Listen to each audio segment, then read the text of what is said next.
ज्या प्रकारे बीड जिल्ह्यामध्ये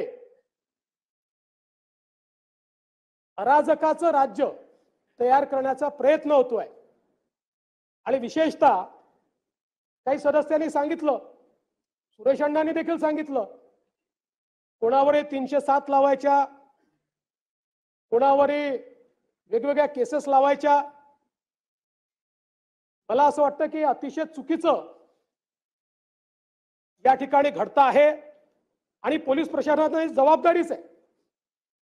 मी काल देखील डीजींना सांगितलं की याचा दोष हा पोलीस प्रशासनाचा देखील आहे. पोलिसांनी देखील एखाद्यावर जर एखादी आपण फिर्याद नोंदवतोय तर त्याची वस्तुस्थिती काय आहे, मग इकडे फिर्यादी नोंदवायच्या आणि मग तिकडे बिसमरी करायची आणि मग मध्यंतरीच्या काळामध्ये हे सगळे निर्धावलेले अशा प्रकारचं काम करताना आपल्याला पाहायला मिळतात. हे यापुढे सहन केलं जाणार नाही. मी या सभागृहाला आश्वस्त करतो, या बीड जिल्ह्यामध्ये अशा प्रकारच्या क्रिमिनल ऍक्टिव्हिटी करणारे जे कोणी असतील यांची पाळंमुळं आम्ही खणून काढू. आणि यांच्यावर तर मी सांगितलेलं आहे, कारण सगळ्यांवर गुन्हे आहेत, त्यामुळे 302 वगैरे सगळं तर लागेलच, पण सोबत यांच्या सोबत काम करणारे जेवढे लोक आहेत वेगवेगळ्या गुन्ह्यांमध्ये, हे सगळे एकत्रितपणे मकोकाच्या गुन्ह्याला पात्र होतात. त्यामुळे यांच्यावर मकोका देखील या ठिकाणी लावण्यात येईल. पुराणवयानेही जे जे लोक या गुन्ह्यामध्ये प्रत्यक्षपणे किंवा या गुन्ह्याला एड करतायत अशा प्रकारचं निष्पन्न झालं, त्यांनाही संघटित गुन्हेगारीचा भाग समजून त्यांनाही मोकामध्ये टाकण्यात येईल. आणि बीड जिल्ह्यामध्ये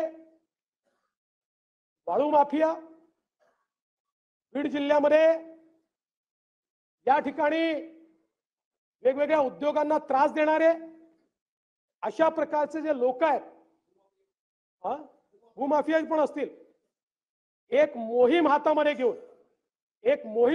घेऊन या सर्व लोकांवर संघटित गुन्हेगारीच्या अंतर्गत त्या ठिकाणी कारवाई करण्यात येईल. आणि हे जे सगळं प्रकरण आहे, या प्रकरणामध्ये 2 प्रकारची चौकशी आम्ही करणार आहोत. एक आयजी लेवल अधिकारी यांच्या अंतर्गत एसआयटी तयार केलेली आहे. ती एसआयटी या प्रकरणाची पूर्ण चौकशी करेल. आणि दुसरीकडे,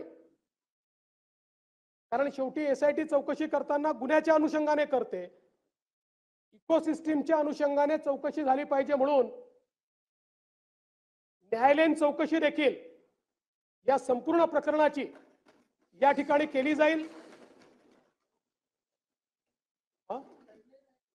टाइमलाईन आपण साधारणपणे 3 ते 6 महिन्यात पूर्ण करू. 3 ते 6 महिन्यात. आणि स्वर्गीय संतोष देशमुख जे आहेत, यांच्यासारखा एक युवा सरपंच, खरं म्हणजे मी मगाशी देखील बोललो, कोणाच्या जीवाचं मोल आपण पैशाने करू शकत नाही, तथापि एक छोटीशी मदत म्हणून त्यांच्या परिवाराला 10 लाख रुपयाची मदत ही राज्य सरकारच्या वतीनं करण्यात येईल. आणि या संपूर्ण प्रकरणाची गंभीरता आणि त्यासोबत या ठिकाणी जी प्रकरणं बाहेर येत आहेत, या सगळ्या प्रकरणांमध्ये कुठेतरी पोलीस प्रशासनाची कुचराई दिसत असल्यामुळे बीडच्या एसपींना ट्रान्सफर करण्याचा निर्णय हा या ठिकाणी मी घेतलेला आहे. महाजनांचा जो विषय, पाटीलला तो ऑलरेडी आपण सस्पेंड केलाय, पण महाजनांच्या संदर्भात मी माहिती घेतली. बघा, चुकीच्या व्यक्तीवर कारवाई होऊ नये,